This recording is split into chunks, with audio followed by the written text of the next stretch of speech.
El jueves pasado había mostrado muy rápidamente cómo calcular tensiones tangenciales en un perfil UPN, que tenía una particularidad, porque no era tan simple como otros perfiles. O sea, se agarran perfiles doblemente simétricos,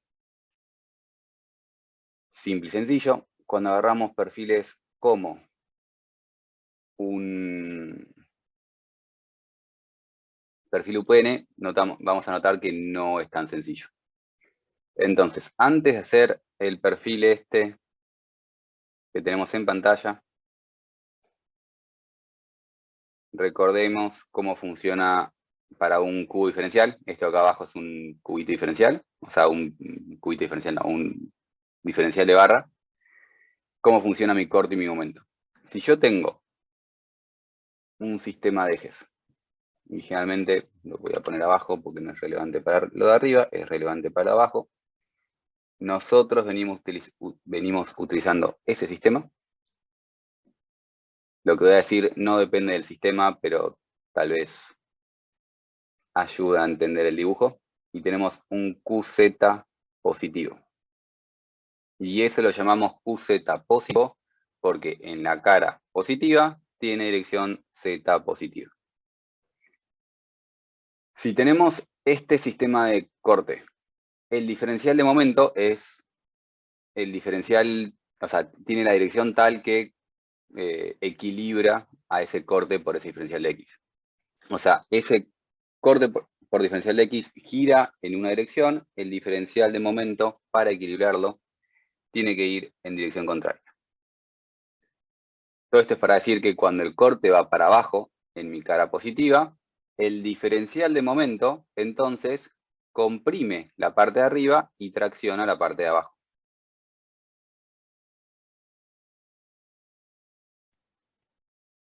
En cambio, cuando el corte va para arriba, y es negativo,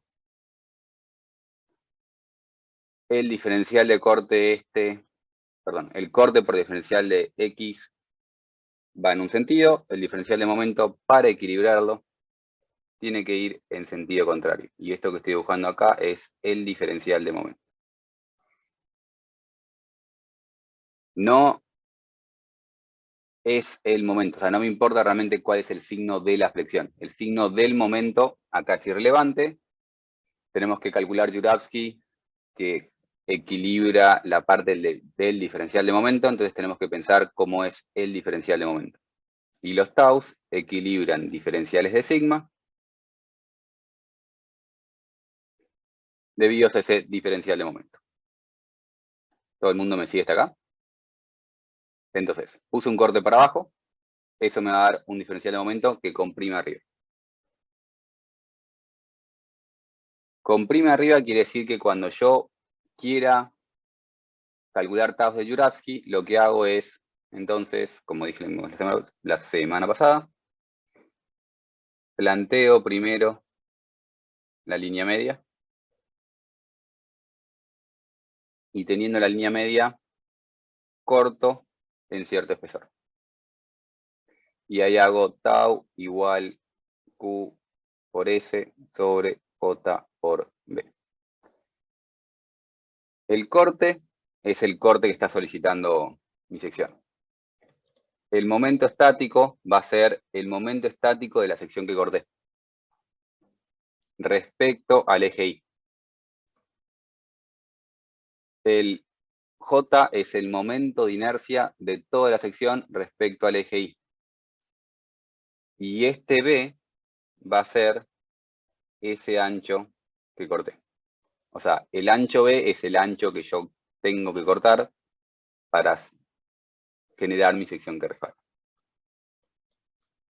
Y así funcionaba Juravsky. Empiezo a cortar distintos espesores y cuando corto acá, por ejemplo, cuando corto en esa sección, el corte es el mismo, el J es el mismo, el ancho es el mismo, me cambia mi momento estático.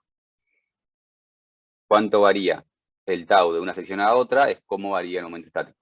En cambio, cuando vengo acá y corto ahí abajo, ahí ya me puede cambiar el momento estático y el ancho, porque el ancho no, el espesor del ala no tiene por qué ser el espesor del alma. Entonces, cuando vengo acá y calculo este tau, tengo que calcular un nuevo momento estático y también fijarme si me cambió el ancho B. Así funciona Joúravsky para calcular la magnitud del tau. Y voy calculando justamente magnitud de tau. Lo que quiero hacer ahora es calcular cómo va esa flecha. ¿La flecha va para allá o la flecha va para allá? Y de eso no hablé lo suficiente todavía. ¿Cuál es el sentido que tiene la flecha? Sabemos cómo calcular tau porque hacemos esta cuenta. Sabemos que es perpendicular al corte, porque Joúravsky calcula taus perpendiculares a esta línea, a ese me llama el corte, perdón. Sabemos que el tau es perpendicular a esa línea que yo elegí, es decir, el tau tiene la dirección de la línea media, me falta ver si va para la izquierda o va para la derecha. Y en esta sección 1, si yo quiero ver para dónde va ese tau, lo que tengo que hacer es imaginarme que corto ese pedacito y ver qué tau debo hacer para equilibrarlo. O sea, esto de acá es la sección 1 que rebané y veo en perspectiva. Y lo que tengo que pensar es, el tau este equilibraba el diferencial de momento. Y el diferencial de momento que tenemos es este de acá. Entonces, mi diferencial de momento comprime arriba. Comprime arriba quiere decir que tengo un diferencial de sigma que aprieta de esa forma. Para equilibrar esto, necesito, ¿qué color quiero usar? Celeste. Necesito un tau que vaya en esa dirección equilibrando el diferencial de sigma. Y ahora, por Cauchy, en la sección en sí, va para la izquierda. Es decir, el tau va para la izquierda. Y eso es lo que tengo que hacer, en principio, sección a sección. Es decir, cuando vaya ahora a esta sección 2, el valor del tau cambia porque cambia el S, y ahora tendría que pensar, bueno, en esa sección 2, ¿qué pasa? En esa sección 2,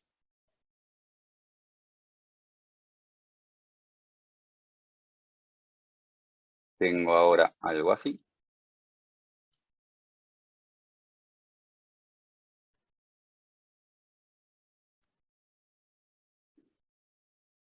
Simplemente se me hizo algo un poco más grande. El diferencial de sigma sigue comprimiendo, pero como es más grande, tengo más diferencial de sigma. El ancho es el mismo, entonces para equilibrarlo voy a necesitar un tau con la misma dirección, que va a ser algo más grande, porque tengo que equilibrar más diferenciales de sigma, pero va a seguir yendo para allá. Y así voy calculando cómo van las flechas de mi tau. O más que cómo calculando, cómo voy pensando cómo van las flechas de mi tau. Tienen la dirección de la línea media, pero medio porque lo forzamos. O sea, como sabemos que siempre que elegimos un plano de corte para calcular estas tensiones tangenciales, siempre va a ser perpendicular a ese plano de corte. Y elegimos un plano de corte perpendicular a la línea media, porque si lo elegíamos torcido, nos daba un tau torcido, o sea, un tau inclinado, y un tau inclinado implicaba taus en las superficies libres que no podían pasar.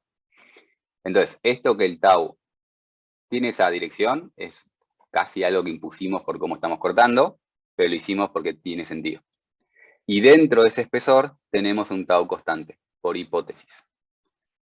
En realidad, más que por hipótesis, lo que calculamos es el tau medio. Estoy escribiendo una flecha, pero lo que debería tal vez dibujar es un dibujo así. Porque calculo un tau medio en esa línea verde donde corté. ¿Preguntas hasta acá?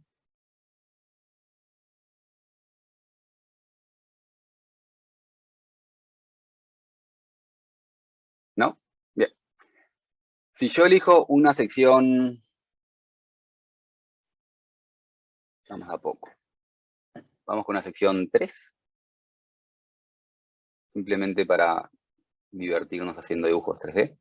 Y ahora corto la sección 3, es decir, agarro ese pedacito, le pongo un poco de perspectiva.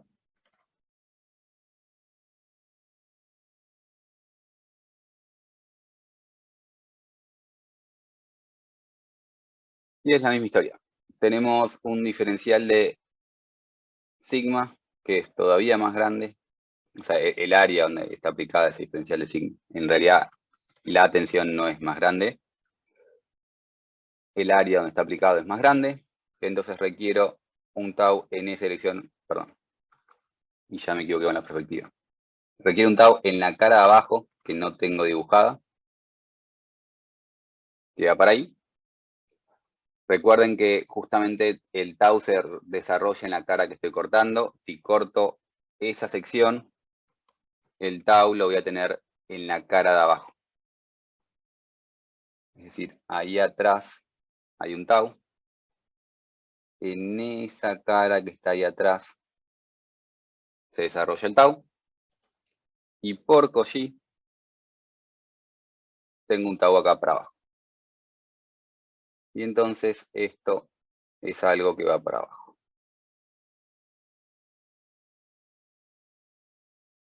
Por último, pensemos una sección 4 y con esta terminamos. Que la sección 4 cambio la perspectiva para justamente mirar la cara de abajo. Pero ¿qué tenemos? Uy.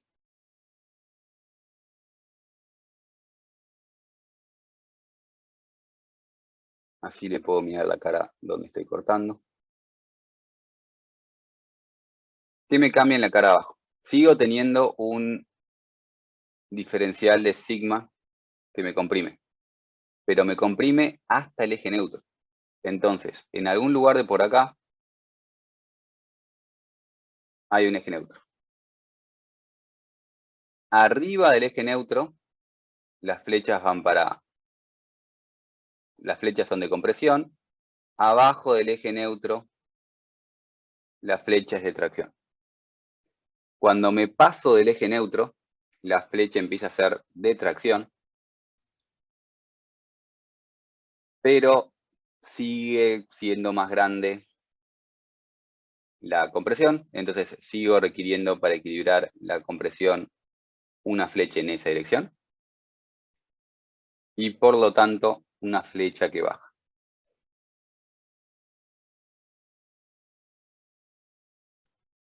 ¿Preguntas hasta acá? ¿Se entiende? Estoy avanzando rápido, pero porque son cosas que dije la semana pasada, pero entiendo que la gente tal vez no me escuchó la semana pasada y algo no se puede estar entendiendo. ¿Pero venimos bien? Voy a hacer un 4 bis, o sea, este es el 4A. Voy a hacer un 4B. Porque justamente también dijimos que cuando nosotros cortábamos, en realidad no es que separé esta parte de acá arriba y tengo que calcular esa parte de arriba.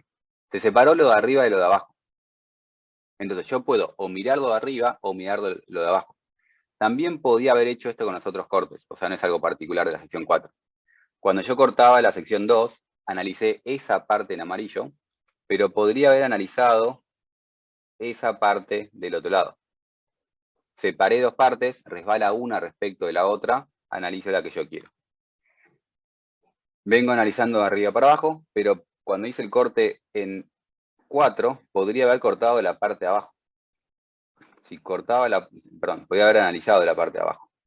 Si analizaba la parte de abajo, lo que tengo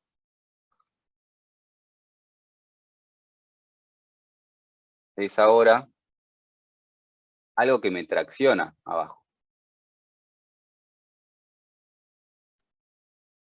El diferencial de sigma tracciona abajo. Para equilibrar eso, tiene que ir para ahí. Por Cauchy, tiene que ir para abajo. Por suerte es consistente y analizando un caso o el otro me tiene que dar lo mismo. Un tau para abajo. Y lo otro que me tiene que suceder es que este tau tiene que ser contrario a ese tau, porque esos tau se equilibran entre sí. Si yo lo veo en el cubito, son taus que van así, logrando el equilibrio en el cubito diferencial. Si analizo lo mismo en la parte de abajo, voy a tener un tau que va así. Y así deberíamos pensar cuáles son las direcciones que tienen los tau. ¿Preguntas de esto?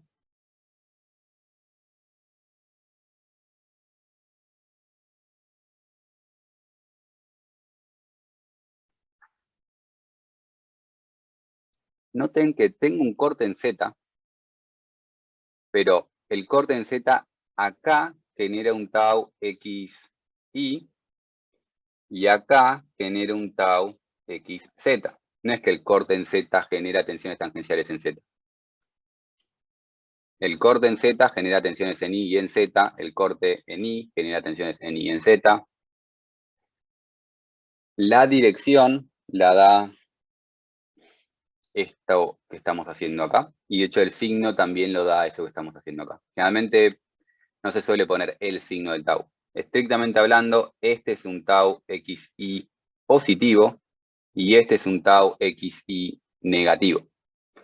Pero el signo se lo damos con las flechas. Es más fácil hablar de signos con flechas que con signos para los taus. Porque alguien te cambia el eje y te cambiaría el signo. En cambio, la flecha esa nunca cambia. ¿Preguntas hasta acá? Creo que nadie está copiando. Entonces, avanzo a ir hablando de mi sección C.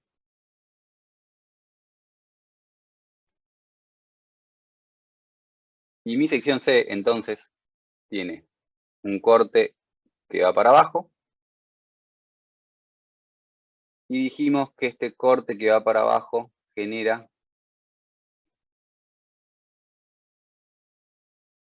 tensiones tangenciales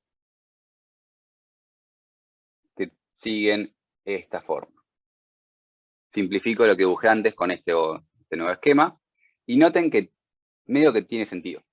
Porque habíamos dicho que el corte en Y tiene que ser la integral del tau XY en el área.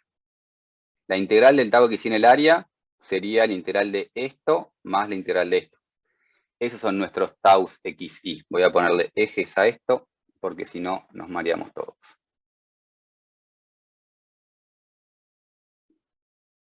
Esos son mis ejes. Y entonces eso es mi tau XY. Esas dos cosas que tengo en amarillo. ¿Este corte es en Z o es en Y? Este.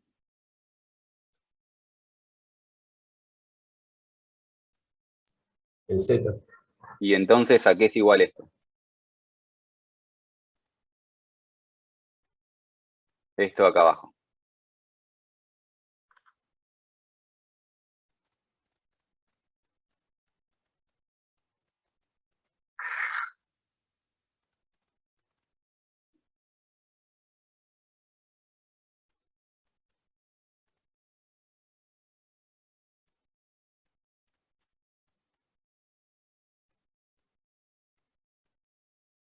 Demasiadas preguntas para las 9 de la mañana.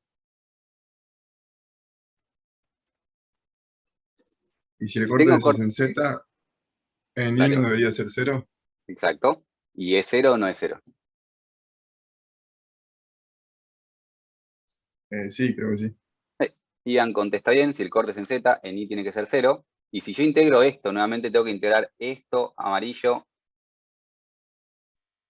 Y tienen sentidos contrarios. Son exactamente igual, son idénticos, pero tienen sentido contrario. Si tienen sentido contrario, me va a dar 0. Y se satisface esa integral. Y lo otro que tiene que pasar es que el corte en Z tiene que ser la integral del tau XZ en el área. Y en cambio, tau XZ tengo esto. Y cuando yo integre eso, va a tener dirección para abajo, como tiene esto. Y está bien. Entonces, todo esto que veníamos analizando, también lo podíamos pensar casi intuitivamente. Todo el tema de las flechas que hicimos con tanto trabajo, lo podíamos pensar. Porque si yo requiero que las flechas vayan para abajo, no tengo mucha opción que acá la flecha vaya para abajo. Y lo otro que pasa con tensiones es que las tensiones tienen que generar un flujo. Si a este vértice me está saliendo una flecha, me tiene que entrar una flecha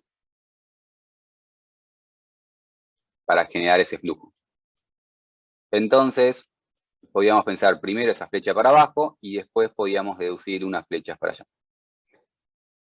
Tiene que tener un sentido, solo que en muchos casos es medio complicado de ver ese sentido. A veces sirve, a veces no. A veces confiar en nuestra intuición no es algo bueno, especialmente cuando no tenemos experiencia. La intuición se gana, no se nace con eso. Pero no, tiene que tener cierta dirección. Comentario al margen. Entonces, por ejemplo, si yo tengo un doble T con, digamos que tiene un corte para arriba. Si tengo un doble T con un corte para arriba, acá tiene que ir para arriba. Y después para generar el flujo, sale, entra. Y tiene que tener algo de ese estilo. Siempre podemos pensar más o menos. La mayoría de las flechas, o el promedio de las flechas, que es la integral de las taus en el área, tiene que ser el corte. Y en la dirección perpendicular se tienen que cancelar y tener algún tipo de flujo. Entonces, lo podemos pensar rápidamente de esta forma, o lo podemos pensar más lento pero más correcto con lo que vimos antes del diferencial de momento que comprime y tracciona y toda esa historia. Lo otro que deberían hacer en los ejercicios es calcular cómo varía ese tau. Y esto ya lo vimos, pero ¿cuánto vale el tau en este punto?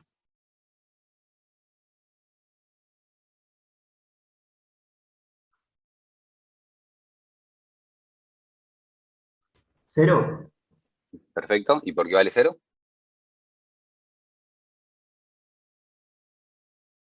Porque en ese punto todavía no agarraste ningún área.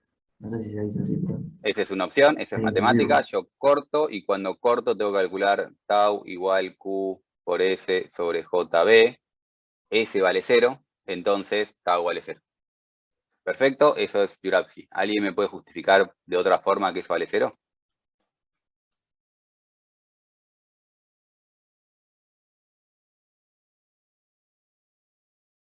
Este tau que tengo acá, si tuviese un tau ahí, debería ser igual al tau que tendría en esa cara. Y esa cara es una superficie libre. Esta cara sería una superficie libre. Entonces, esa cara no puede tener un tau, y si esa cara no puede tener un tau, acá no puede haber un tau. Siempre que arranco en un borde, no puedo tener tau. O porque hacen lo que hizo Franco, de calcular un momento estático y no me da nada, o porque piensan que ahí tengo superficie libre o borde libre. Y arranca en 0. Y después el tau va aumentando. Aumenta hasta cierto valor. Aumenta monotónicamente, aumenta lineal, aumenta parabólico. Monotónico quiere decir que si es parábola, aumenta siempre, o si es parábola, aumenta y después baja. O no es parábola y es lineal. ¿Cómo sé cómo es ese tau?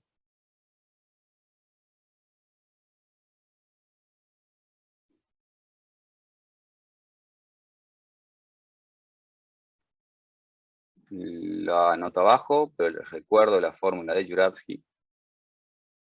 Corro esto un poquito al costado. Y tengo que tau es igual a Q por S sobre JB. Y a ver si ese les había que ayuda. ver cómo variaba el área y la distancia. Claro, exactamente. Y cuando yo corto acá, y después corto acá, y después corto acá, y después corto acá, el S, que el S es área por distancia. ¿Qué me cambia cuando voy haciendo este corte 1, 2, 3, 4? El tau va aumentando. El tau va aumentando porque el momento estático va aumentando. Pero, ¿cómo varía el área y la distancia? ¿Aumenta el Parabólico. área? ¿Aumenta la distancia? ¿No aumenta ninguno? ¿Aumentan ambos? Aumentan los dos. ¿Qué distancia tengo que tomar? Voy a borrar eso porque después me voy a arrepentir de haber avanzado demasiado. Cuando tengo que calcular ese momento estático, tengo que calcular este área, ¿por qué distancia?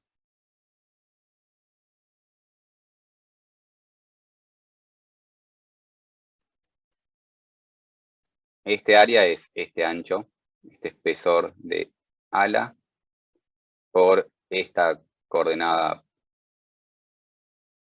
no sé, X. E por X es el área, pero ¿cuánto es la distancia? ¿Qué distancia tengo que tomar? La distancia del eje neutro. La distancia del eje neutro, este es mi eje neutro, ¿hasta dónde?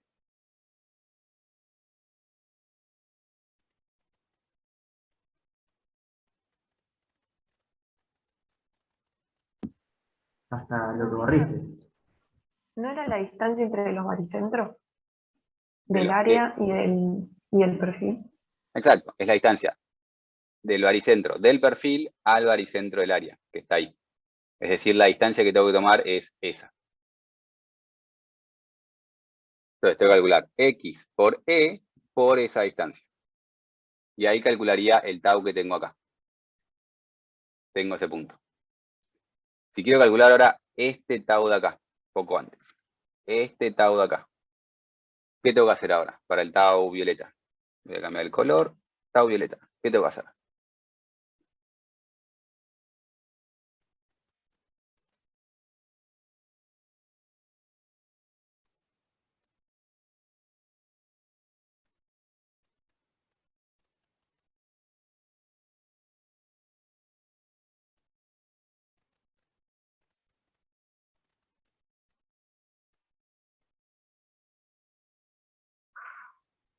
Lo mismo, pero agarrás todo el área. Que va hasta el violeta. O Es la decir, otra. o la otra, más fácil agarrar ese ahí, ese área violeta. ¿Y cómo me aumentó el área al aumentar mi X? Mi nuevo X violeta. ¿Cómo aumentó lineal, parabólico? Perdón, te interrumpí, Valentina. Y la distancia al baricentro es la misma. La distancia es la misma. Entonces, aumenta el área, no aumenta la distancia. ¿Y el área? ¿Aumentó lineal con la distancia en X o aumentó parabólico?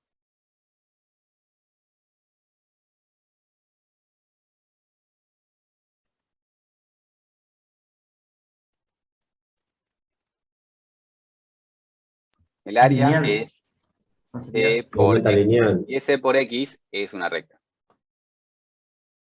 Aumenta lineal, como me estaban diciendo y los interrumpí. Entonces, eso me quiere decir, me está diciendo que el momento estático aumenta lineal. Todo el resto se mantiene constante y por lo tanto mi tau varía linealmente. Lo que iba a poner acá, lineal, porque S igual a por distancia, este es constante, este es lineal.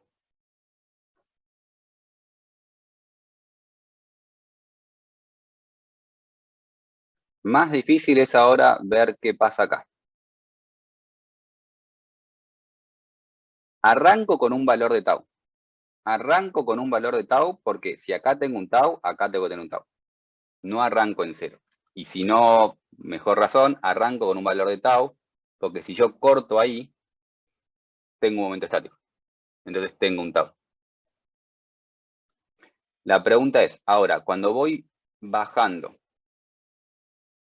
¿cómo cambia ese tau? O sea, de este tau que tengo acá, aumenta lineal, aumenta parabólico, disminuye lineal, disminuye parabólico, ¿con qué concavidad? Todas esas preguntas las tenemos que pensar ahora.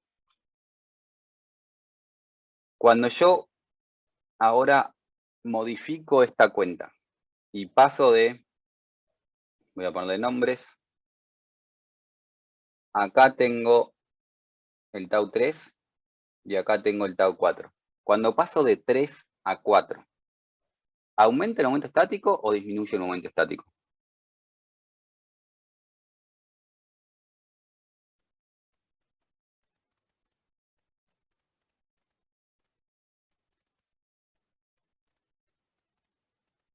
Cuando paso de 3 a 4, ¿aumenta el momento estático o disminuye mi momento estático? Puede ser que se mantenga constante, porque bueno, el área está aumentando, pero la distancia de los baricentros está Bien, entonces disminuyendo. va a ser algo que tiene un S que es A por distancia. Y vos me decís que este disminuye o aumenta. Disminuye. Disminuye. Y este aumenta o disminuye. Aumenta. ¿Aumenta lineal o aumenta constante? A medida que voy cambiando mi Lineal. lineal. Bien. Lineal porque ahora el área que aumento es con un X para allá. Sigue siendo lineal porque simplemente aumento un X. Y la distancia, ¿tenés idea cómo cambia?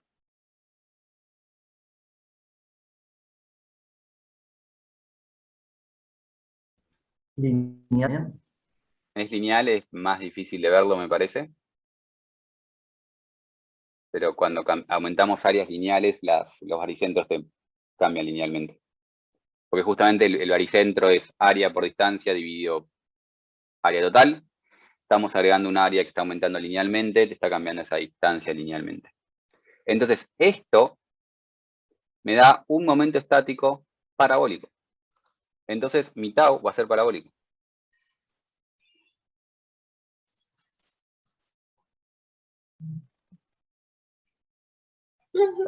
Parabólico porque todo es ahí abajo. Franco dijo se mantiene constante porque uno aumenta y disminuye. Pero te cambio la pregunta, en vez de pensarlo así. Este pedacito tiene un momento estático del mismo signo o signo contrario que lo que estaba antes.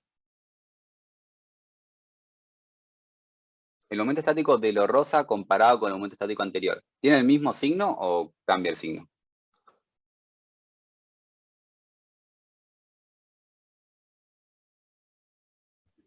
Cambia el signo, ¿no? ¿Cómo sé si cambia o no cambia? Claro, digo porque la distancia disminuye. No te preocupes por No, debe si la ser. distancia aumenta o disminuye. Yo te pregunto simplemente de ese cachito. Ese cachito solo. Tiene un momento estático, ¿no? Cada pedazo de sección tiene un momento estático. ¿Sí? Yo podría calcular, voy a cambiar un poco mi dibujo, voy a hacerte el 3 a filo. A ver si pongo 3 a filo va a ser más fácil. 3. Yo puedo calcular el momento estático de 4 como el momento estático de 3 más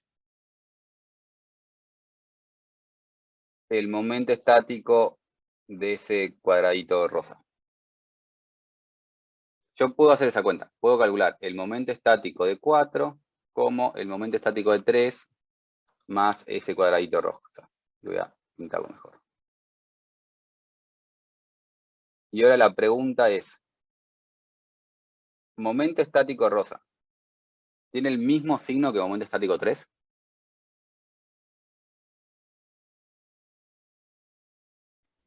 Sí. Sí.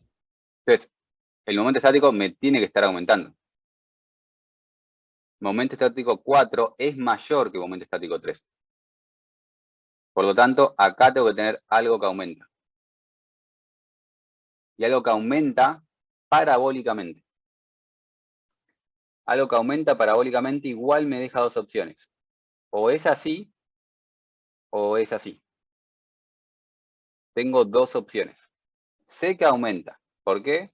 Por esto de acá. Sé que es parabólico. ¿Por qué? Por esto de acá. Me falta ver cuál de esas dos pendientes es. Y recién ahí me pongo a ver lo que hablaba Franco. Franco se dio cuenta que uno aumenta y el otro disminuye. Si los dos aumentaran, sería algo que hace así, que se vuelve exponencialmente más grande, porque los dos van aumentando. En cambio, una parábola donde uno aumenta y el otro disminuye, me da una parábola así. Porque va aumentando, pero cada vez aumenta menos. Cada nuevo pedazo que agrego, agrega menos momento estático. Entonces es una parábola que aumenta así. ¿Y dónde está el máximo de esa parábola? Y ya que estamos, ¿por qué? En el eje neutro. Bien, Valentina. No porque está en la mitad y el máximo está en la mitad. El máximo está en el eje neutro. Porque el momento estático máximo se da en el eje neutro. Y después disminuye siguiendo la misma parábola. Ahí tenemos tau max. Del otro lado, lo mismo, simétrico. Y ese es el diagrama de tau de esa sección.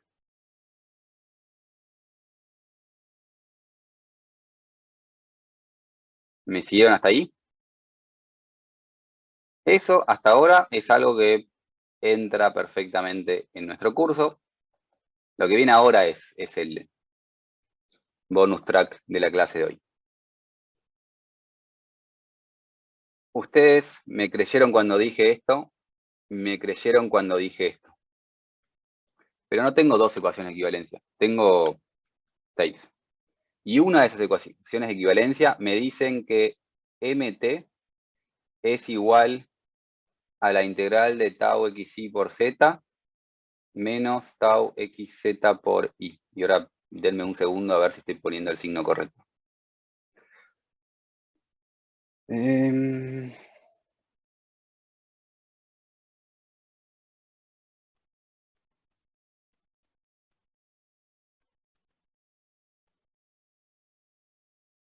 Creo que estoy pifiándole con el signo, ¿no?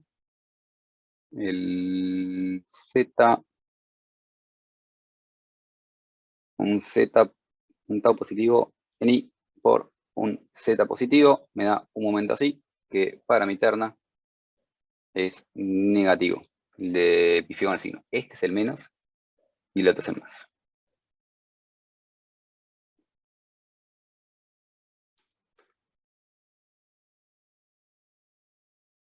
Este es más. Y ahora sí. Tau xz positivo.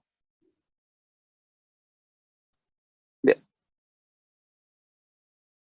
Si alguien tiene curiosidad de qué estaba pensando, simplemente me invento un tau en i positivo en una instancia en i positiva y me doy cuenta que produce un momento torsor negativo, entonces tengo que poner un signo para corregir eso. Y ahora sí tenemos la ecuación correcta, no me importaba igual el tema de signos, me importaba poner esto acá. ¿A cuánto tiene que ser igual esto?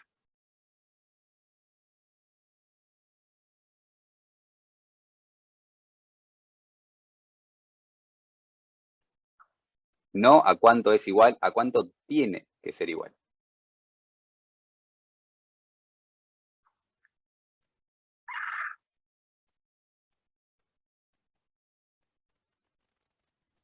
Tau y por z es 0, ¿no? ¿Por qué? Por lo que dijimos antes, de que el corte en i va a ser. La integral del tau xy vale 0. Eso no quiere decir que la integral metiéndole un z adentro vaya a dar 0 igual. O sea, no es lo mismo, para nada es lo mismo esto que esto. No puedo sacar y meter cosas a piacere. Esto vale 0. Esto, no sé. Las integrales no nos dejan meter cosas afuera y adentro de la integral. Sin cuidado. ¿A cuánto tiene que ser el momento torsor? ¿A cuánto tiene que ser igual el momento torsor? ¿Tengo momento torsor?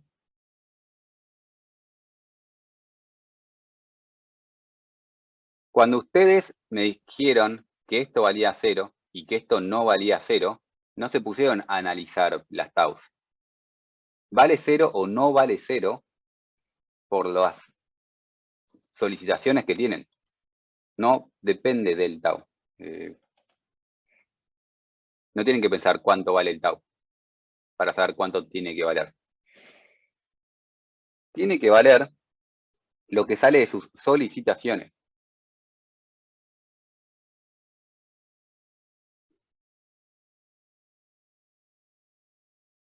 Y cuando digo solicitaciones, me refiero a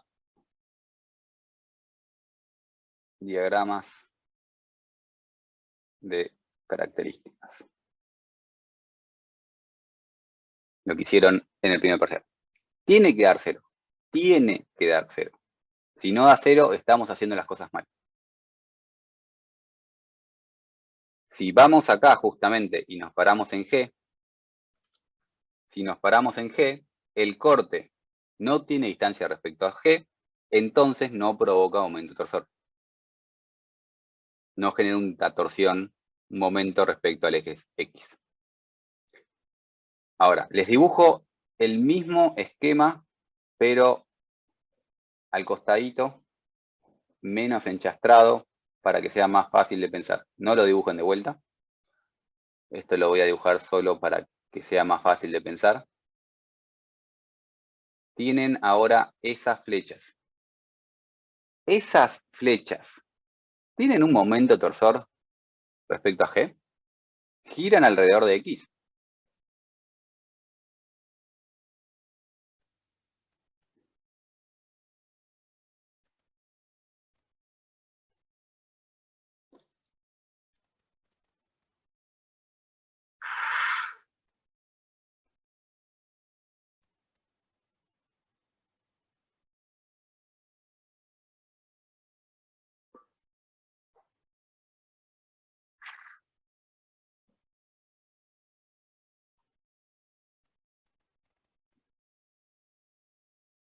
X es el eje saliente. El torsor es momento alrededor del eje saliente. ¿Tengo un momento torsor o no tengo un momento torsor? Las flechas están girando alrededor del eje X. Las flechas están girando alrededor del eje X. Tenemos un problema, porque esto no está siendo equivalente a esto. Esas 3 flechitas quieren decir equivalencia. Y para que esas 3 flechitas valgan, lo que está a izquierda debe ser equivalente a lo que está a derecha. Hicimos nuestras equivalencias con el corte y estaba dando todo bien. Pero si intentamos pensar nuestra equivalencia con la torsión, no está dando todo bien. Esto, así como está mal, o siendo un poco más gentil, está incompleto. Me falta algo para esta equivalencia. Me falta justamente sumarle algo que me logre esa equivalencia. Y lo sumo justamente a derecha y no a izquierda, porque nuevamente esto no lo decido yo. Eso es lo que yo tengo por solicitaciones. No puedo agregarle solicitaciones mágicamente. Lo que pasó es que mis solicitaciones estaban bien, calculé tensiones y me quedaron incompletas. Entonces, le tengo que sumar algo a derecha para lograr la equivalencia. ¿Sí? Me faltó algo para lograr la equivalencia. ¿Qué le tengo que agregar a derecha?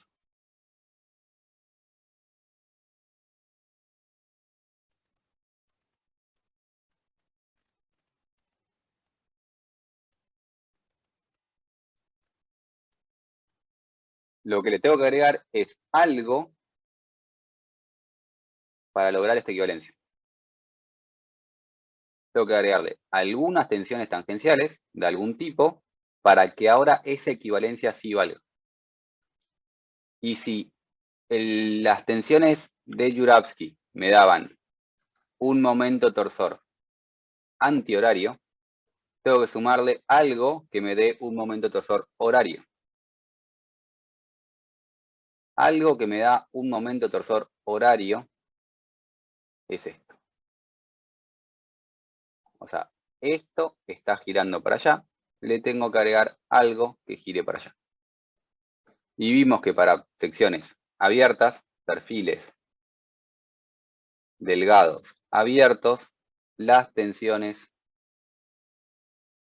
generadas por solo una torsión eran de ese tipo. ¿Cómo se llamaba esta teoría? ¿Alguien se acuerda? Esa teoría de torsión para perfiles abiertos.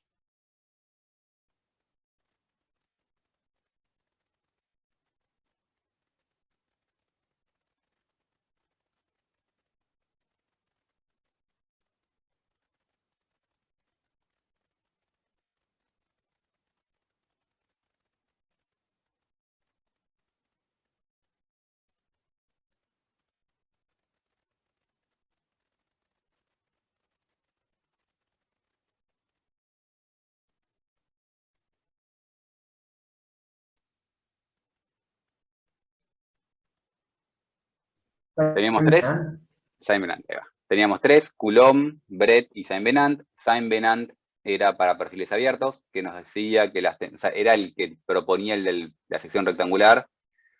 Lo llevamos al caso de relaciones infinitas o mayores a 10.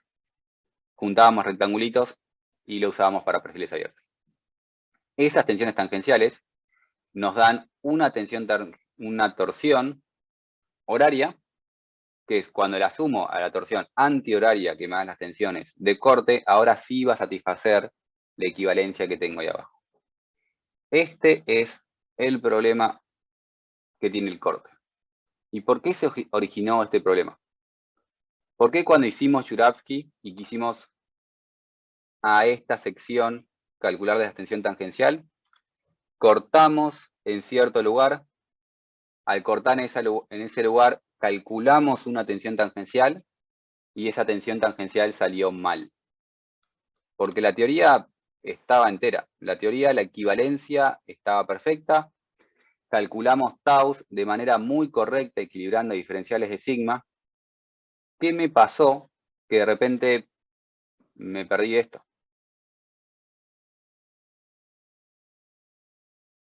Si venía haciendo equilibrios, ¿por qué me faltó un pedazo?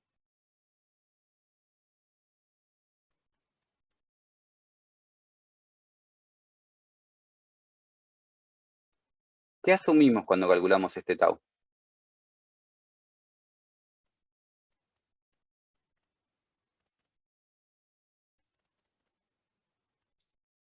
Este tau, ¿qué era?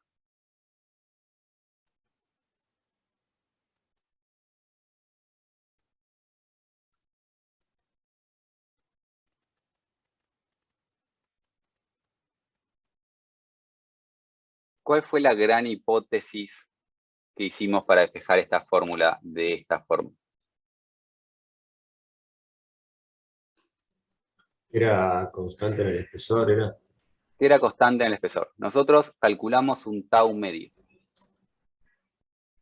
Calculamos el promedio de los taus. Y si yo le calculo el promedio a esto, ¿cuánto me da?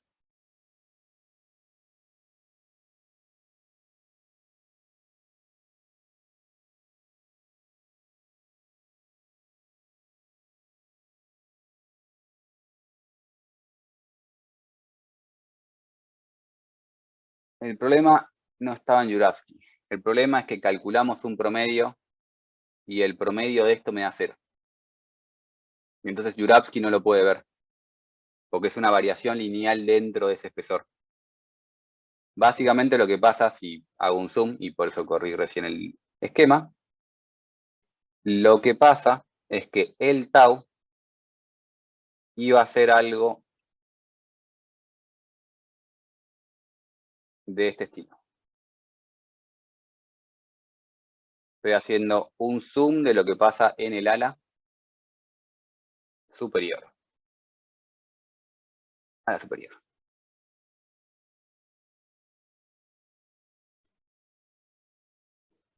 Es una variación de ese estilo, y cuando vinimos con Jurafsky dijimos, como el espesor es pequeño, no puede variar mucho. Y tomo un tau medio.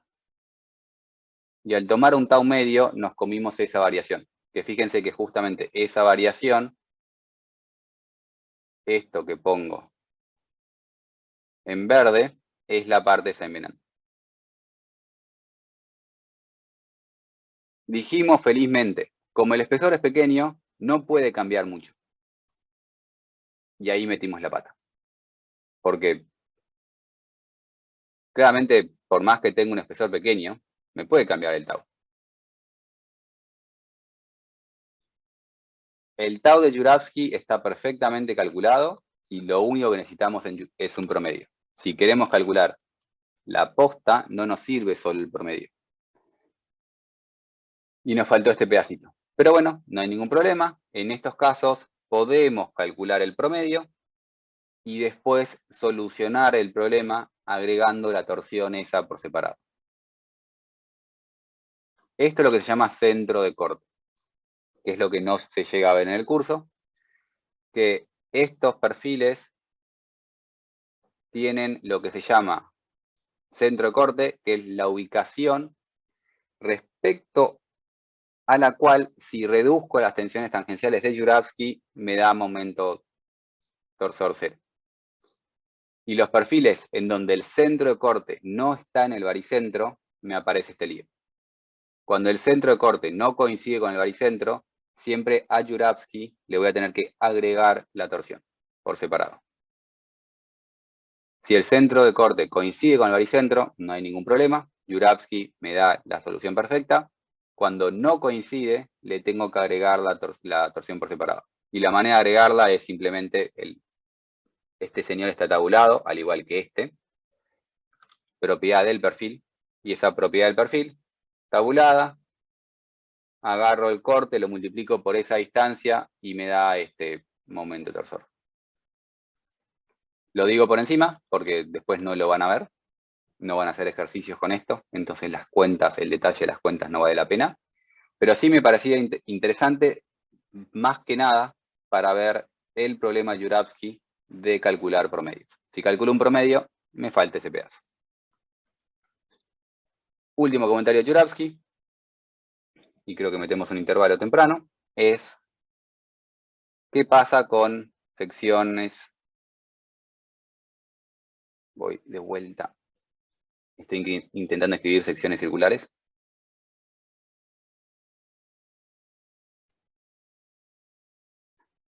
Y mientras mi computadora se destilda, ustedes van escribiendo secciones circulares y van dibujando una circunferencia. Y yo espero que el whiteboard vuelva a la vida. Ahí va. Ahí va.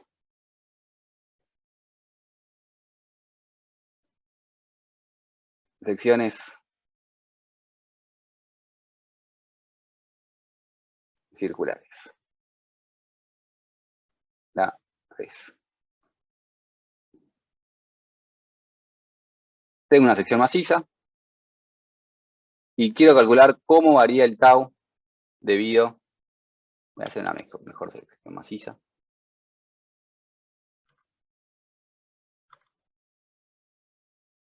Tengo una sección maciza y quiero calcular cómo varía el tau debido a un corte en Z. ¿Alguien quiere proponerme qué hacer? Quiero calcular el tau.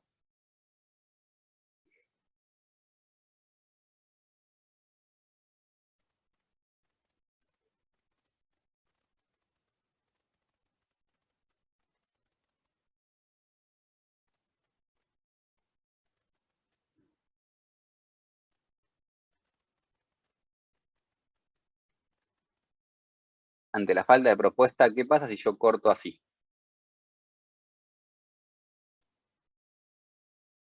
Si yo corto así, ¿cómo calcularía el tau?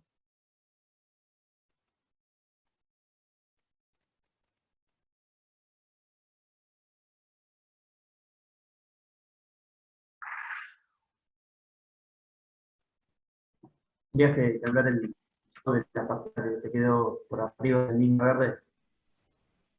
Tendría que calcular para esa partecita que quedó por arriba de la línea media. Voy de vuelta que me quedó medio feo.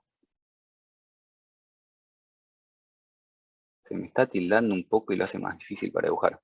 Y calculo tau, como siempre, Q por S sobre J por B. El corte es el corte. El J es la inercia de toda la sección respecto, en este caso, al eje Y, porque es mi eje neutro. El ancho B, que es esa letrita B.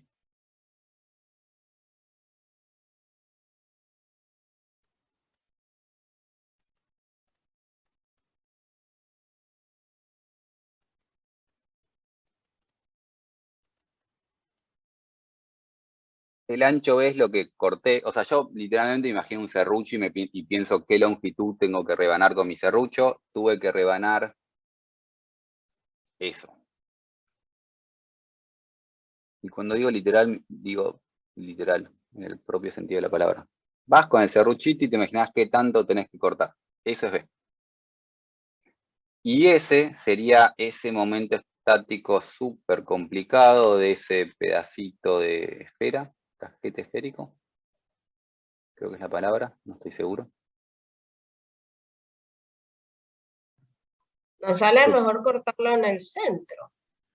Claro, pero yo quiero calcular todo el tau, no quiero calcular solo el tau del centro. Ah, Yo lo puedo cortar en el centro y ahí me va a dar el tau máximo, porque es mi baricentro. ¿Por qué lo querías cortar vos en el centro? Está perfecto. Mi pregunta de curiosidad no es un reto. ¿Por qué? no, yo decía porque iba a ser más fácil el dato de B y de S. Ah, ok, sí. Pero bueno, tiene Podríamos sentido. calcular el momento estático del centro y eso me va a dar a un tau max. Y si solo quiero el tau max, fantástico. Lo corté en ese lugar medio raro, en parte porque sí, bueno, quiero calcular el tau que tiene este punto, o este punto. Entonces corto por ahí. Ok. Calcularía este y me daría un tau. Ese tau, ¿qué dirección tiene?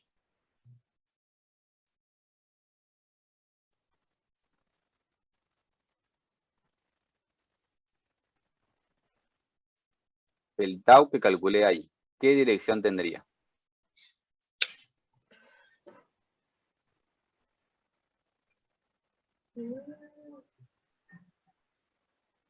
Sería parabólico y Esto, ahora vemos la cuenta, esto no es parabólico, no es esa la pregunta, sino acá, la flecha, ¿para dónde va? abajo. Para abajo y constante.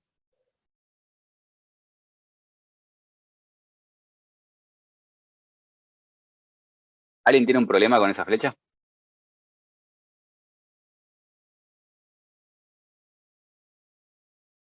¿Qué pasa acá? Y hago un zoom de este pedacito. ¿Qué pasa en ese cuadradito? Y para hacerlo mejor, tengo que hacer un cuadradito no así, sino un cuadradito girado. Porque mi borde está girado.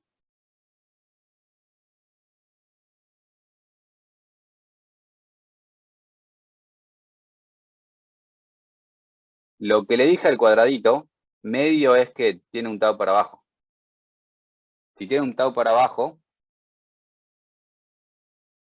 y acá es donde usamos las herramientas, me corro un poco al costado, me copio. Si tengo un tau para abajo, esto es más o menos lo mismo que decir, tengo un tau así. ¿Y alguien tiene un problema con esos taus en ese borde?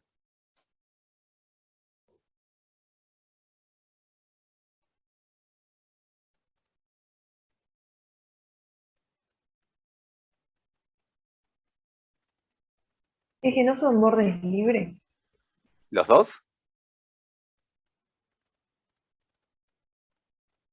Venís bien, pero los dos.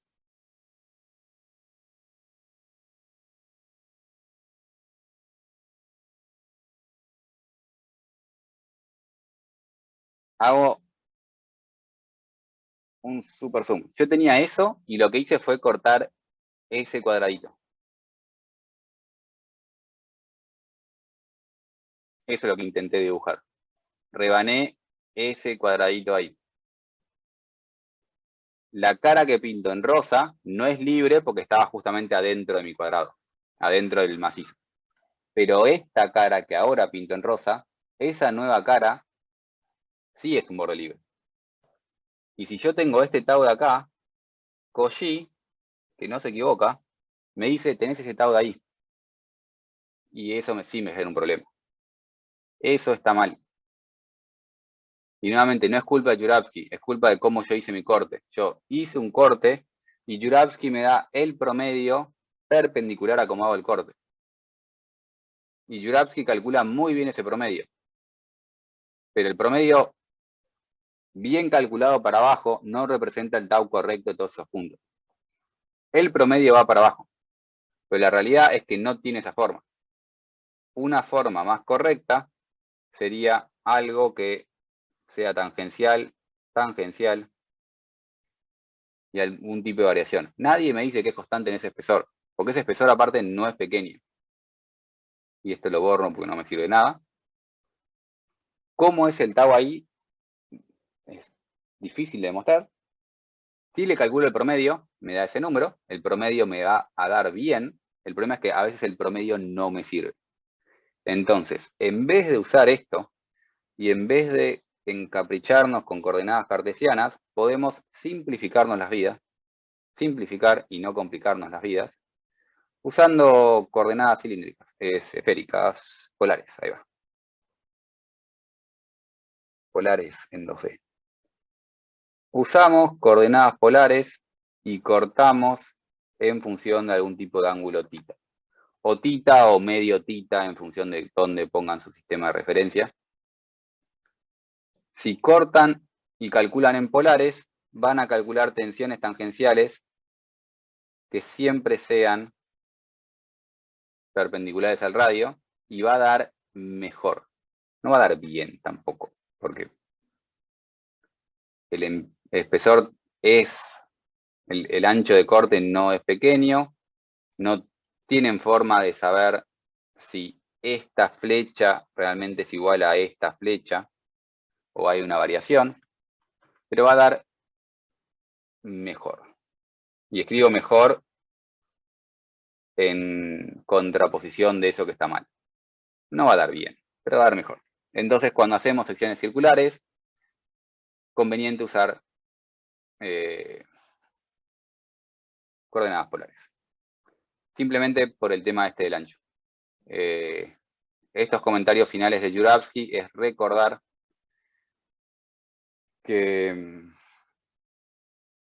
Jurafsky calcula un promedio, a veces un promedio es suficiente, a veces un promedio te da mal.